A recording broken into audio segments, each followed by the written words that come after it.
The day I handed my parents the final mortgage payment, I thought I was giving them freedom. Instead, I handed them a weapon they'd use against me for the next 5 years of my life. I'm Sarah, 32, and until recently, I was that daughter. You know the type. The one who'd sacrifice everything to make her parents proud. The one who'd work 60-hour weeks as a paralegal to help them keep their house. The one who thought family meant something sacred. Honey, we have wonderful news. Mom's voice crackled through my phone speaker that Friday evening. Your father and I have been thinking. I should have recognized the sugary tone. It was the same one she used when I was 16 and she'd borrowed my first paycheck to pay for my brother's baseball camp. We've found the perfect tenant for the house, she continued. Such a lovely young woman, June. She's paying well above market rate. My fingers froze over the case file I'd been reviewing. Wait, you're renting out the house? The one I just spent 3 years paying off? Oh, darling, it's such a smart investment move, Dad chimed in from their extension. And since you have that spare room in your place... The weight of their words hit me like a brick. You want to move in with me? Just temporarily. Mum's voice rose an octave. 3 months tops. We thought it would be lovely to spend more time with you. I glanced around my carefully curated apartment, my sanctuary after long days at the firm. The spare room was my home office where I handled overflow casework, where I built my career piece by piece. When? I managed to ask. Well, June moves in next Tuesday, so... Next Tuesday? My voice cracked. That's 4 days from now. We knew you'd understand, sweetheart. You've always been our rock. Dad's tone carried that familiar note of authority that brooked no argument. Besides, after everything we've done for you... The guilt trip. Right on schedule. I ended the call feeling numb, memories flooding back. Mom pawning my college fund savings bonds for a family emergency that turned out to be a cruise. Dad insisting I skip my dream internship to help renovate their basement, always taking, always expecting, always wrapping their demands in the cloak of parental love. That night I couldn't sleep. I dug through my filing cabinet until I found it, the folder labelled Parents' Mortgage. 3 years of overtime slips, declined vacation requests, the promotion I'd turned down because it would have meant less flexible hours for making their payments. My phone buzzed. A text from Brooke, my closest friend at the firm. Drinks, you sound stressed. At the bar, I showed her the mortgage statements. I thought I was helping them retire peacefully. Instead, they're turning their house into an income property and invading mine. Brooke's eyes narrowed. Have you checked their bank statements recently? The ones you helped them set up online banking for? I hadn't. When I got home, I logged into their account. They'd never bothered changing the password I'd set up. What I found made my blood run cold. Regular deposits from June Rodriguez, dating back 3 months. They'd been planning this. They'd signed the lease long before their spontaneous announcement. My phone buzzed again. Mum, honey, we're thinking of bringing our bedroom set. Your guest room furniture is a bit basic. You don't mind, do you? I stared at the message, then at the bank statement, then at the framed photo on my wall, the 3 of us smiling after I'd handed them the final mortgage check. Mum's arms around me, Dad's proud beam. All lies. Another text from Mum. Also, Edmund Jr. might need to store some things in your garage. Just temporarily. You know how your brother is with transitions. I felt something shift inside me. A lifetime of compliance cracked like thin ice. I opened my laptop and started typing. Dear June Rodriguez, I hope this email finds you well. I'm Sarah, the daughter of your new landlords. The reply came within minutes. Sarah, your parents told me so much about you.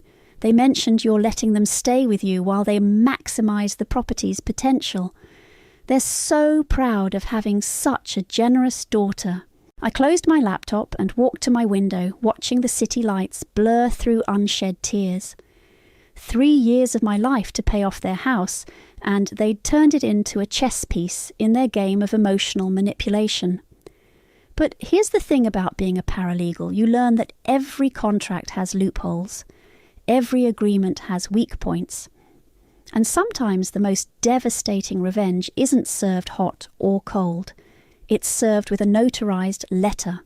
Living with my parents was like watching a slow-motion home invasion, except the invaders came armed with guilt trips instead of guns.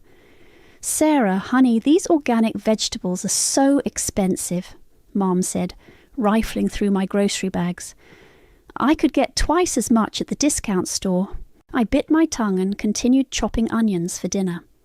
1 week in, and they'd already rearranged my kitchen cabinets, replaced my shower curtain, and suggested I move my desk to the living room so they could have a proper bedroom setup.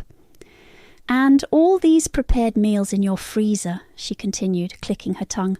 "No wonder you're still single. Men want a woman who can cook from scratch." The knife slipped, nearly catching my finger. "I work 50-hour weeks, Mom, sometimes more." "Well, if you'd let us help with the rent, instead of insisting on paying everything yourself." "I own this place," I reminded her. "There is no rent." Dad looked up from his newspaper. "About that, Princess, your mother and I have been thinking—" The doorbell cut him off. Through the peephole I saw Oscar, my ex, holding a cardboard box. "Just dropping off your old law books," he said when I opened the door. "Found them while cleaning out the garage." Mum materialized beside me. "Oscar, what a surprise! We were just talking about Sarah's single status." I watched Oscar's face shift from friendly to uncomfortable. "Mrs. Olson, good to see you. I didn't know you were staying here." "Oh yes, just temporarily while we rent out our house. You know, the one Sarah helped us pay off. Such a blessing to have a devoted daughter." She patted my arm.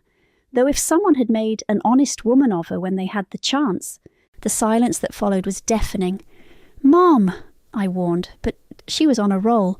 "I mean, 5 years of dating and not even a proposal. Sarah was devastated, weren't you, honey? She cried for weeks." Oscar's jaw tightened.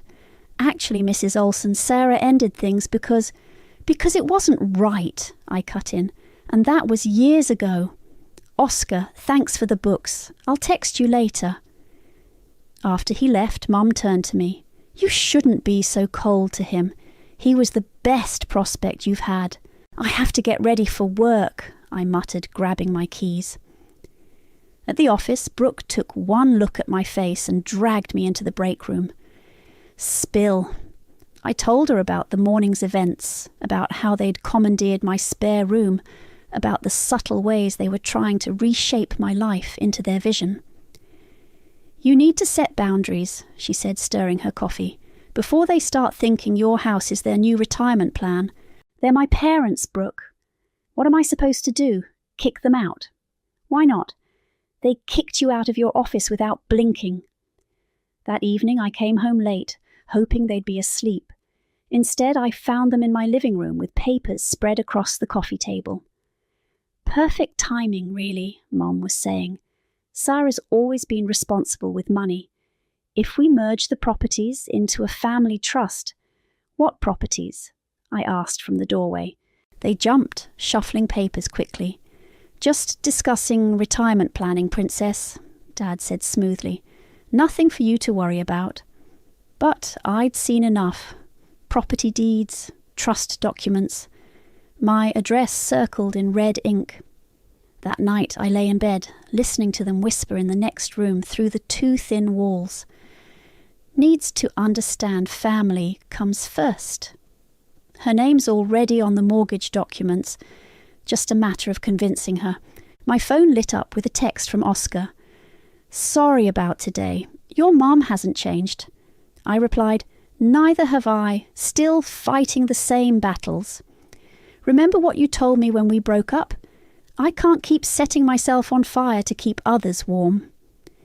Maybe it's time to follow your own advice. I stared at his message for a long time, remembering why we'd really ended things.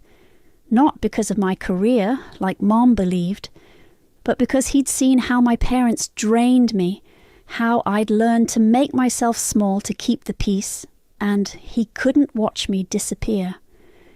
Another text came through, this time from Brooke. Check your email. Found some interesting legal precedents about family property disputes, just in case. I opened my laptop, the screen's glow illuminating the dark room. As I read through Brooke's research, something cold and determined settled in my chest. Mum's voice drifted through the wall. Once we're on the deed, we can finally relax. Our Sarah would never let her parents down. They had no idea how wrong they were. We need to talk. I set my coffee mug down hard enough to make them look up from their breakfast. 2 weeks of invasion had pushed me past my breaking point. About what, sweetie? Mom's innocent tone didn't match her sharp eyes. About how long you're planning to stay. And about the trust documents I saw yesterday. Dad folded his newspaper deliberately. Now, princess. Don't princess me. You're trying to add yourselves to my house deed, aren't you? The silence stretched like a rubber band about to snap. Mom's face did that thing where she transformed from sweet maternal figure to wounded martyr in seconds flat. How could you accuse us of such things? Her voice trembled. After everything we've sacrificed for you. Sacrificed? I laughed, the sound harsh even to my own ears. I paid off your mortgage. I gave up promotions to help you, and now you're collecting rent on that house while trying to take over mine. Take over? Dad's voice rose. We're your parents. Everything you have is because of us. I have what I have because I worked for it. Mum burst into tears, right on cue. I carried you for 9 months. I gave up my career to raise you, and this is how you repay us. I gripped the edge of the counter. I've been repaying you my entire life.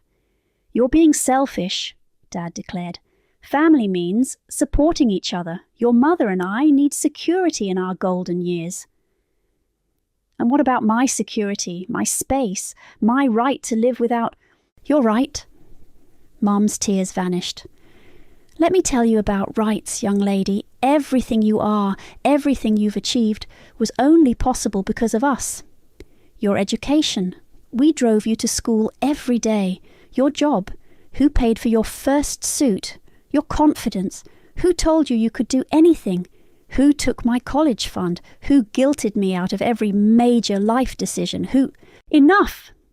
Dad slammed his hand on the table. We're your parents. We know what's best, and if you can't see that, maybe we raised you wrong. The next few days were arctic. They stopped speaking to me directly, instead having loud conversations about ungrateful children when I was within earshot. They invited their friends over without asking, rearranged my furniture while I was at work, and criticised every aspect of my life in stage whispers. At the office, I couldn't focus. Files blurred before my eyes. Deadlines loomed like threats. Luke, my boss, caught me staring blankly at my computer screen. Sarah? He closed my office door. You've been off your game lately. Everything okay? I opened my mouth to say yes, but what came out was a choked sob. Luke listened as I spilled everything. When I finished, he leaned back in his chair. You know, I've been practicing family law for 20 years. Want to know the biggest lesson I've learned? I wiped my eyes. What? Blood doesn't give anyone the right to abuse your boundaries. That evening I came home to find a thick envelope on my kitchen counter. Inside was a letter formally requesting I consider adding my parents to my deed for security and legacy purposes. Mum appeared in the doorway. We had a lawyer friend draw it up, just to make things official. A lawyer friend? I examined the letterhead. It was from a real estate office that had been disbarred 3 years ago. We're not getting any younger, she continued. And really, what else are you going to do with this place? You're not married, no children. We're all you have. The words hit like physical blows, each one calculated to land where I was weakest. But something was different this time. Maybe it was Luke's words, or maybe I'd finally reached my limit. You're wrong, I said quietly. I have myself, and that's enough. Don't be dramatic. Get out. What did you say? I said get out of my kitchen. Of my space. You have 30 seconds before I call the police and report trespassers. Dad appeared behind Mum. You wouldn't dare! I pulled out my phone. Try me. They retreated, but I heard them in the guest room talking in urgent whispers. Through the wall came Mom's voice. She'll calm down. She always does. And if she doesn't, well, there are things about Sarah's past that her fancy law firm might find interesting. I sat on my kitchen floor, shaking with rage and fear and something else, something that felt dangerously like freedom. My phone buzzed with a text from Brooke. How'd it go? I typed back, they're threatening to expose my secrets to the firm. Her response was immediate. Good thing we've been documenting everything. Time to show them who they're really dealing with. I looked at the fake legal letter in my hands and made a decision. If they wanted to play with legal documents, I'd show them what a real one looked like. I found my old journals in a box at the back of my closet, hidden behind winter coats and forgotten shoes. The pages smelled like teenage angst and broken trust. October 15th, 2006. Mom borrowed my college application money again. Said it was for Dad's business opportunity. Found out later they bought a timeshare in Florida. March 3rd, 2007. Dad forged my signature on the withdrawal slip for my savings account. Said it was my duty to help family. The account is empty now. Each entry was a punch to the gut, a reminder that their current behaviour wasn't new. It was just the latest verse in a very old song. My phone rang. It was June, their tenant.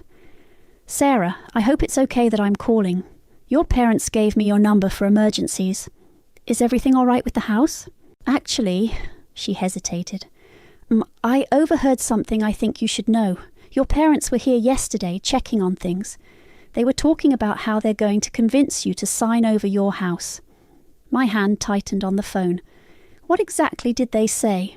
They mentioned something about your soft heart, how you'll eventually give in because you always do, and... She lowered her voice. They're telling everyone they're going to live with you permanently, that you're going to gift them your house in your will. I thanked her and hung up, my mind racing. A text from Brooke lit up my screen. Emergency wine night? At her apartment, I spread out my evidence.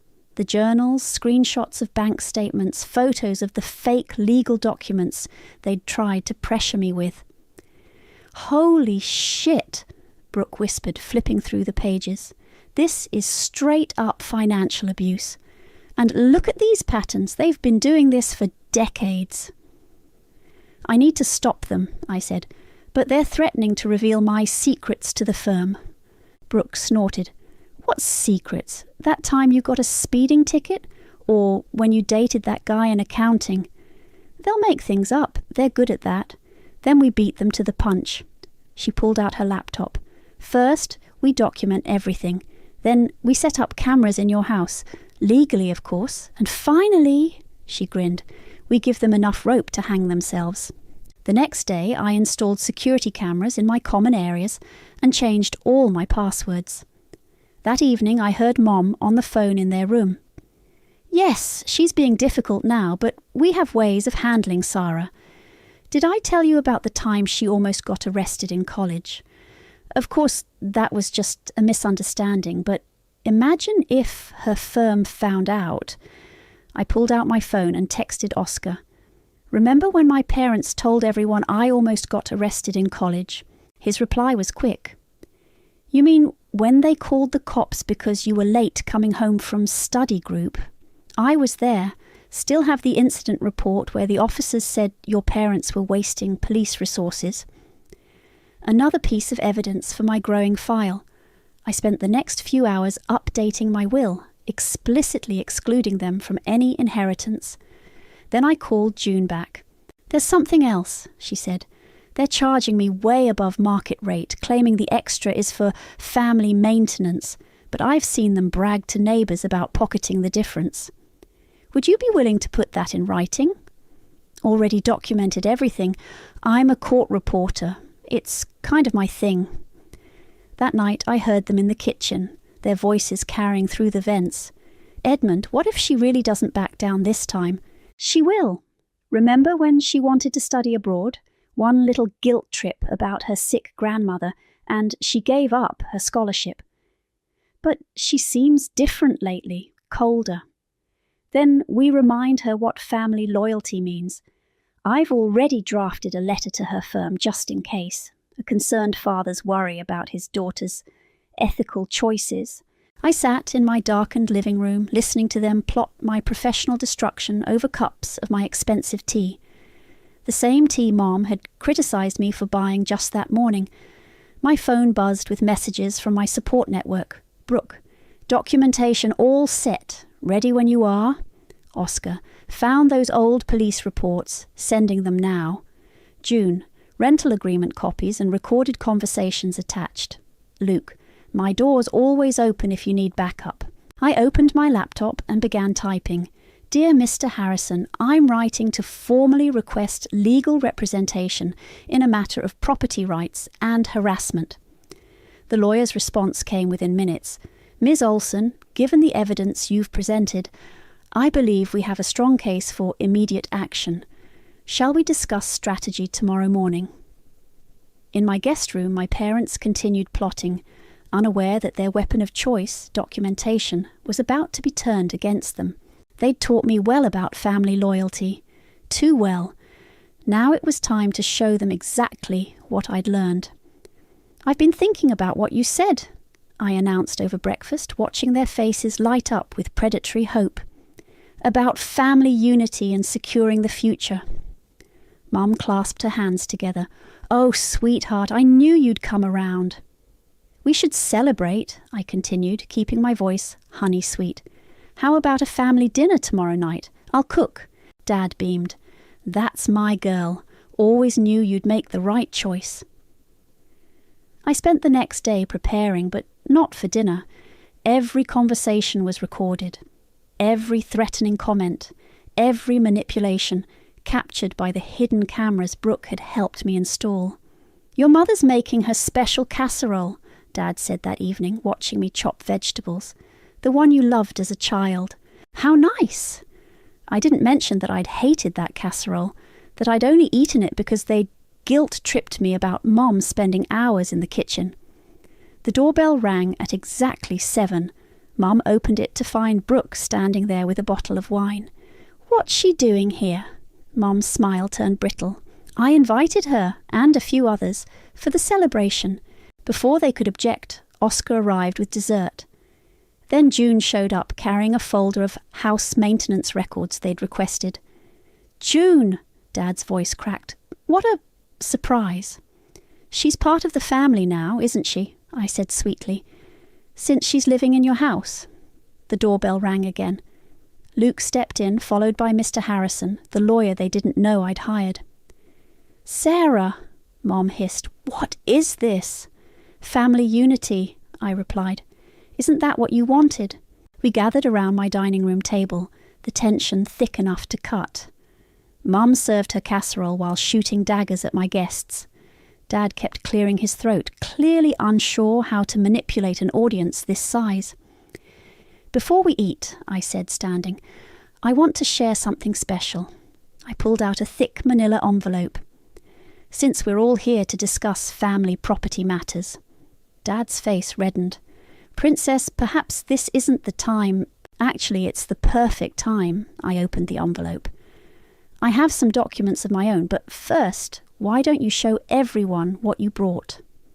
Mum's hand shook as she reached into her purse, producing their fake property transfer papers.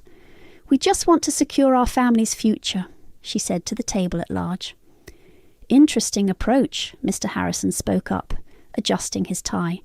Especially since that letterhead belongs to a disbarred law firm. The colour drained from Dad's face. Who are you? Someone very interested in your creative legal documentation. He turned to June. Ms. Rodriguez, would you mind sharing what you told me about your rental agreement? June pulled out her own folder. The rate is 40% above market value, with the excess allegedly going to family maintenance. I have recordings of Mr. and Mrs. Olson bragging about pocketing the difference. That's a lie! Mum stood up, trembling.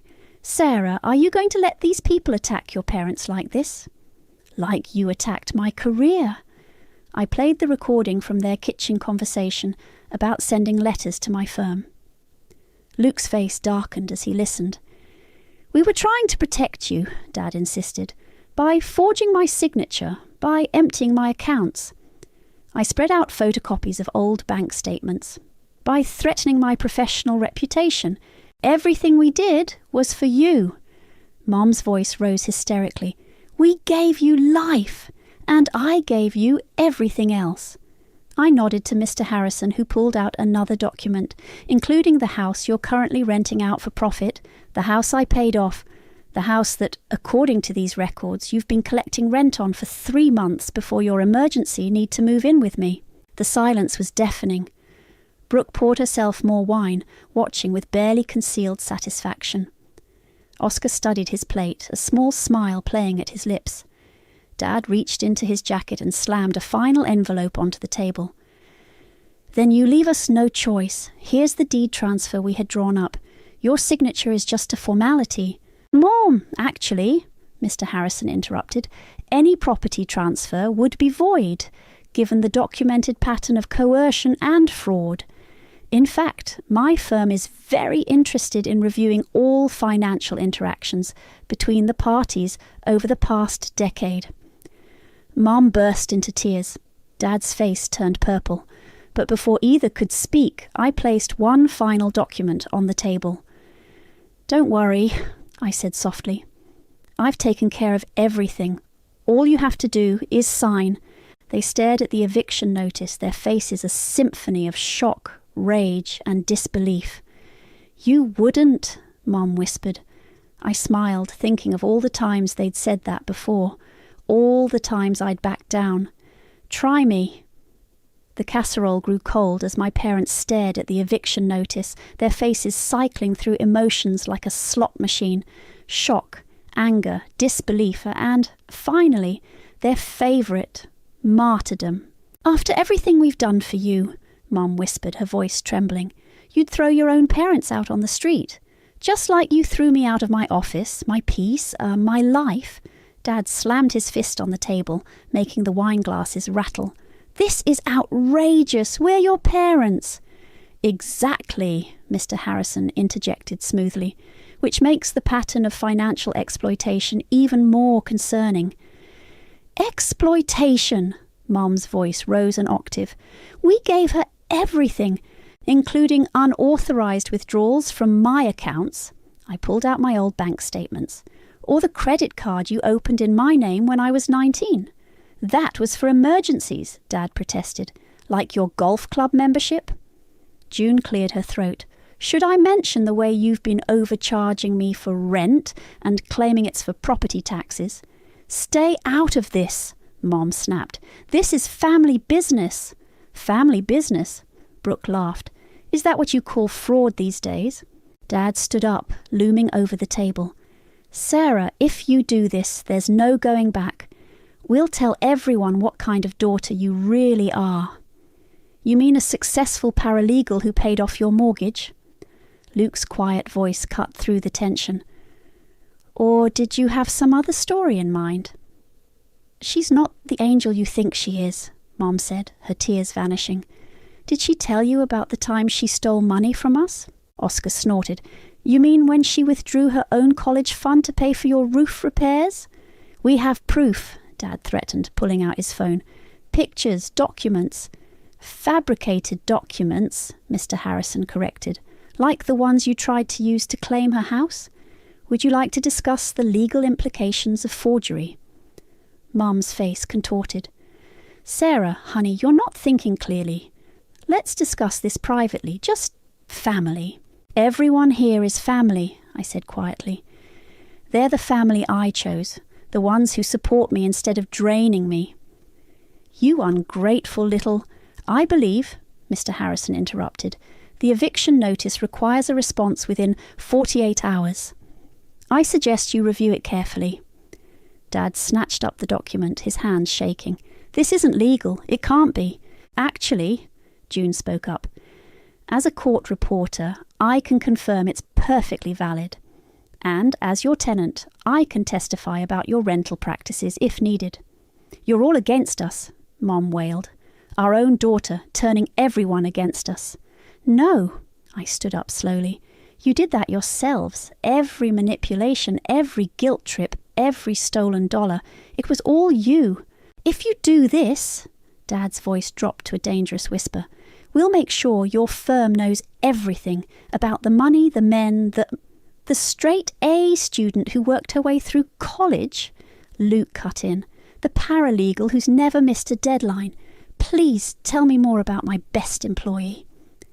The room fell silent. Mom's mascara ran in black streaks down her face. Dad's hands crumpled the eviction notice. 48 hours, Mr. Harrison reminded them. After that, we proceed with legal action. You can't be serious, Mom pleaded. Where will we go? Back to your house, I suggested. The one I paid for, or is the rental income too important to give up?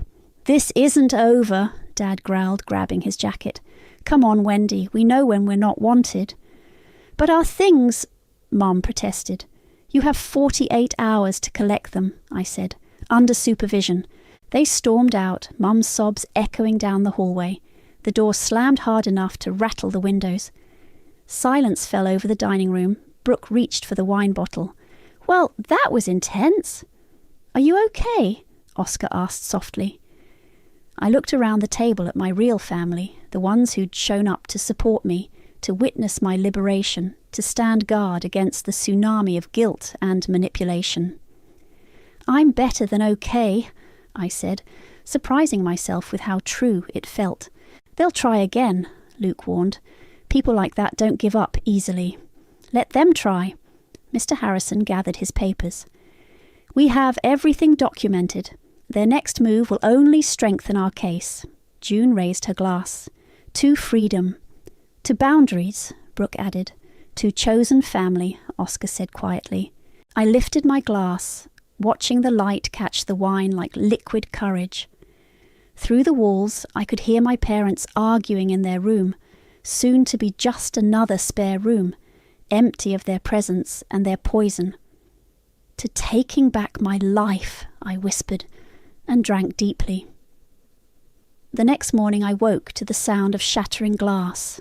I rushed to the kitchen to find Mom deliberately dropping my grandmother's china teacups onto the tile floor, one by one. Dad stood by the counter, methodically ripping pages from my law books. Stop! I grabbed my phone, already dialing. What are you doing? Teaching you about family loyalty, Dad snarled, tearing another page. If we can't have your house, Mum said, dropping another cup, you can't have these precious memories either. I hit record on my phone. You realise you're being filmed? They froze, finally noticing the security cameras in the corners. You'd record your own parents? Mum's voice dripped venom. Well, let me give them something worth watching. She grabbed my laptop from the counter. The front door burst open. 2 police officers entered, followed by Mr. Harrison and a security guard. Perfect timing, I said, still recording. They've been here about 3 minutes. Put the laptop down, ma'am, one officer ordered. This is private property, Dad protested. Yes, Mr. Harrison agreed. Ms. Olson's private property, from which you've been legally evicted. Mum clutched the laptop tighter. We're her parents. We have rights. The right to remain silent, the officer suggested, reaching for his handcuffs. Everything else is up for debate. You wouldn't dare arrest us, Dad stepped forward. Sarah, tell them about the money you owe us. I played back the kitchen recording from my phone. If we can't have your house, you can't have these precious memories either. Destruction of property, Mr. Harrison noted, combined with the earlier threats, financial fraud, and violation of the eviction notice. Mum's face crumpled. We'll tell everyone what you did, how you abandoned us, how you forged my signature. I pulled out the old bank statements, stole my identity, tried to seize my house. Please, tell everyone. I'm sure the police would love to hear all about it. Officers, Dad tried a different approach. This is just a family misunderstanding. Our daughter is confused. Your daughter, Luke's voice came from the doorway, is one of the sharpest legal minds I know, and you're about to find out exactly how sharp. Mom dropped the laptop onto the counter. You're choosing strangers over your own blood. No, I said quietly. I'm choosing myself. For the first time in my life, I'm choosing myself. The officers moved forward with their handcuffs. Dad's face turned purple. If you do this, he growled, you'll regret it. We know things about you, Sarah, things that would ruin you. Like what? I challenged. The college fund you stole, the credit cards you opened in my name, the fake legal documents you tried to use to steal my house. Please share with the officers. They're very interested in fraud cases. Mum burst into tears, real ones this time, not the performative sobs she usually deployed. We gave you life, and I gave you everything else, but not anymore. The officers led them out, reading their rights. Mum wailed about ungrateful children. Dad threatened lawsuits. But their voices grew fainter, and then the door closed behind them. I stood in my destroyed kitchen, surrounded by broken china and torn books. Luke put a hand on my shoulder. You did the right thing. I know, I said, surprised to find I meant it. I just wish that they were different people. He squeezed my shoulder. Some parents don't deserve their children. Mr. Harrison was already on his phone, documenting the damage. We'll add this to the restraining order application. Between this and the financial evidence, they won't be able to come near you or your property again. I picked up a broken teacup handle, the last piece of my grandmother's set. They really thought they could break me by breaking my things. They never understood, Luke said, that you're not your possessions. You're not their possession either. My phone buzzed with a text from June. Police just called. Your parents tried to break into the house here too. Security cameras caught everything, adding it to the evidence file. Another text from Brooke. Just heard, coming over with wine and cleaning supplies, and bubble wrap for anything breakable that survived. And finally from Oscar. You did it. You really did it. Proud of you. I looked around my battlefield of a kitchen, at the broken pieces of my parents' last attempt to control me. They'd tried to shatter my world, not realizing they'd already lost their power to hurt me. Because sometimes the strongest thing you can do isn't holding on, it's letting go. I started sweeping up the broken china, each piece a memory I was finally free to leave behind. The doorbell rang as I was hanging the last frame in my home office, the eviction notice mounted beside the restraining order, my own personal declaration of independence. Special delivery, June called through the door, and some interesting news. I let her in, noticing the thick envelope in her hands and the gleam in her eyes. So, she settled onto my couch, guess who tried to rent an apartment in my building yesterday? My stomach tightened. They wouldn't. Oh, they would. Your parents showed up with fake references and everything. The landlord recognized them from the police report I'd shared with management. I poured us both coffee. Where are they staying now? With your cousin Rita, apparently. But here's the best part. June pulled out her phone, showing me a social media post. Rita's already asking around for advice about dealing with difficult house guests who won't leave. The irony made me laugh despite myself. My phone buzzed. A text from an unknown number. Your father and I are living in squalor because of you. Is this what you wanted, to see your parents suffer? Before I could respond, another text came through from Brooke. Don't answer them. That's what the restraining order is for. Also check your email. I opened my laptop to find an email from Luke. Sarah, in light of your exceptional handling of the Harrison case, the partners have decided to offer you a promotion. Junior associate, effective immediately. P.S. Your parents' anonymous letters to the firm about your questionable character only proved how professional you are under pressure. June read the email over my shoulder and squealed. They tried to ruin your career and accidentally launched it instead. This is better than Netflix. The doorbell rang again.